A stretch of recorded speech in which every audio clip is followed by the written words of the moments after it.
Hello hi అండి, welcome to Nandini channel. నేను ఈరోజు మీకు ఒక కొత్త విషయం చెప్పబోతున్నానండి. చూసారుగా, లోటస్ ఫ్లవర్ అండి. వినాయక చవితి వస్తుంది కాబట్టి మనం డెకరేషన్ చేసుకోవడానికి చాలా బాగా యూజ్ అవుతుంది.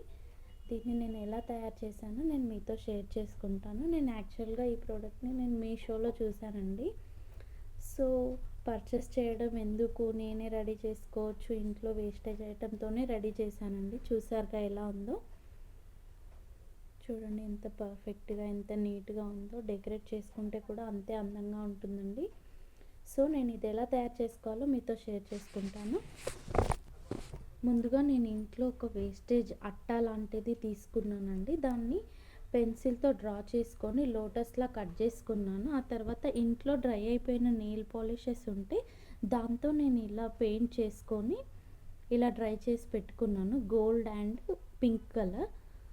ఆ తర్వాత మా పాపది ఒక ఓల్డ్ చైన్ తెగిపోయి ఉండే, దాంతో నేను ఇలా పర్ల్స్ వీటిని పక్కకు పెట్టేసుకున్నానండి. నేను శారీస్కి కొంగులు చించులు వేసుకుంటాను. దాంట్లో కొన్ని థ్రెడ్స్ నాకు మిగిలిపోయాయండి ఈ పింక్ కలర్లోనే. సో వాటిని నేను వేస్ట్ చేయకుండా అలాగే దాచిపెట్టుకున్నాను. చూసారు కదా, మనం శారీ కొంగుల కోసం ప్రిపేర్ చేసుకున్న థ్రెడ్ అండి ఇది. వీటిని యూస్ చేస్తూ నేను దీన్ని రెడీ చేసుకున్నాను. సో దీన్ని ఎలా స్టిచ్ చేసుకోవాలో మీకు చెప్తానండి. ముందుగా ఇలా పెయింట్ చేసి డ్రై చేసుకున్న తర్వాత స్టిచ్ చేసుకోవాలి. సో నేను ముందుగా థ్రెడ్ తీసుకుంటానండి. ఇలా టై చేసి పెట్టుకున్న దాన్ని, ఆల్రెడీ ఇది ప్రిపేర్ చేసి పెట్టుకున్నదే కదా. సో దీన్ని ఇలా స్టిచ్ చేసుకోవాలి.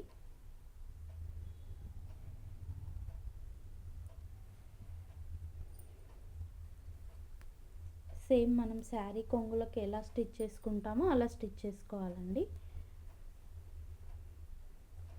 దీన్ని మిడిల్లో నుంచి తీసేసుకొని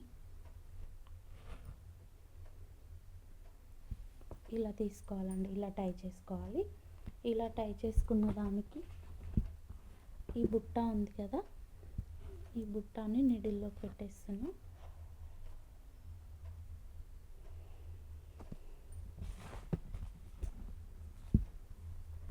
దీంట్లోకి నేను మళ్ళీ 3 గోల్డ్ పూస తీసుకుంటున్నానండి.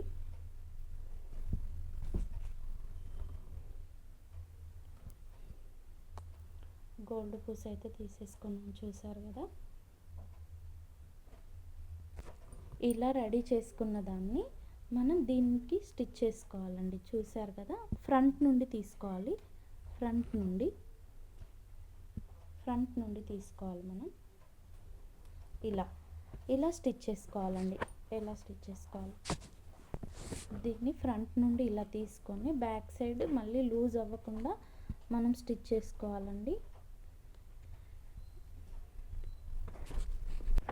ఇలా మనం థ్రెడ్తో టైట్గా టై చేసుకోవాలి. ఆ తర్వాత కట్ చేసుకోవాలి. దీన్ని ఇలా చేసుకోవాలండి.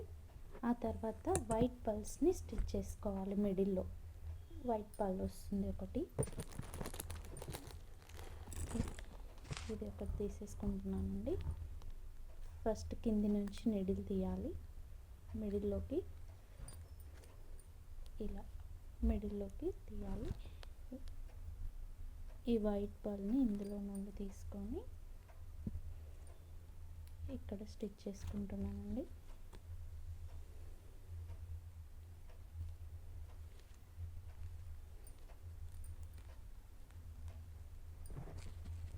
ఇలా స్టిచ్ చేసుకున్నానండి. ఇలా స్టిచ్ చేసుకున్న తర్వాత బ్యాక్ సైడ్ నుండి దీన్ని టైట్గా టై చేసుకోవాలి. మనం ఇలా ముడేసాం కదా, దాంట్లో నుంచి తీయాలి నిడిల్ని.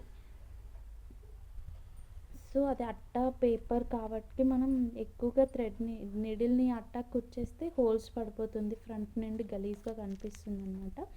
ఇలా చేసిన దాన్ని ఒక 2-3 స్టిచెస్ వేసుకొని టైట్ చేసుకోవాలి దాన్ని.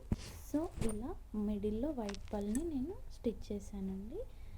తర్వాత పైన అండి, ఈ లోటస్ మిడిల్లో ఉంది కదా, ఈ పైన స్టిచ్ చేసుకోవాలి మనం. సో మనం తీసుకునే పర్ల్స్ మంచిగా నీట్గా కనిపించాలంటే నిడిల్ బ్యాక్ నుండి ఫ్రంట్కి తీసుకోవాలండి. అలా తీసుకుంటే డిజైన్ ఫ్రంట్ నుండి వస్తుంది అనమాట. సో నేను ఫస్ట్ నిడిల్ స్టిచ్ చేసుకుంటున్నాను. ఆ తర్వాత ఈ ఇది స్టార్లా ఉంది కదండి, ఈ స్టార్ పర్ల్ని నేను నీడిల్లోకి చేస్తున్నాను. ఆ తర్వాత 2 గోల్డ్ అండి, 2 గోల్డ్ పూస తీసుకుంటున్నాను నేను. 2 గోల్డ్ పూస తీసుకుంటున్నాను. మళ్ళీ ఈ స్టార్ని తీసుకుంటున్నాను, వైట్ స్టార్ని. ఆ తర్వాత ఒక గోల్డ్ పూస తీసుకున్నానండి. తర్వాత ఆ చైన్లో ఇలా రౌండ్గా ఉండి స్టోన్లా వచ్చింది, దీన్ని యూజ్ చేసుకున్నాను నేను. దానిపై మళ్ళీ ఇంకో గోల్డ్ అండి.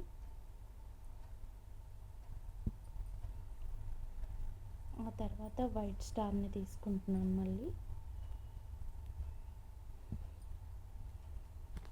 మళ్ళీ 2 గోల్డ్.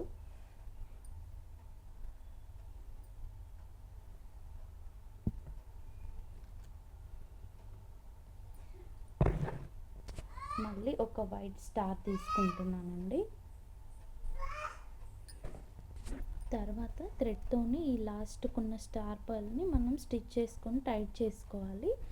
నెక్స్ట్ ఇదే థ్రెడ్తో మనం హ్యాంగ్ చేసుకోవడానికి, ఇలా హ్యాంగ్ చేసుకోవడానికి థ్రెడ్తోనే మనం ప్రిపేర్ చేసుకోవాలండి. ఇలా ఫింగర్కి ఇలా చుట్టేసుకొని ఇలా తిప్పేస్తూ స్టిచ్ చేయాలి. సో ఫైనల్గా అయిపోయిందండి.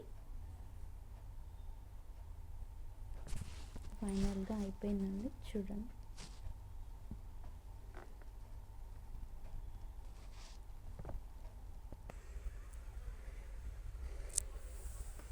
సో మనం వాల్కి ఇలా హ్యాంగ్ చేస్తూ డెకరేట్ చేసుకోవచ్చు.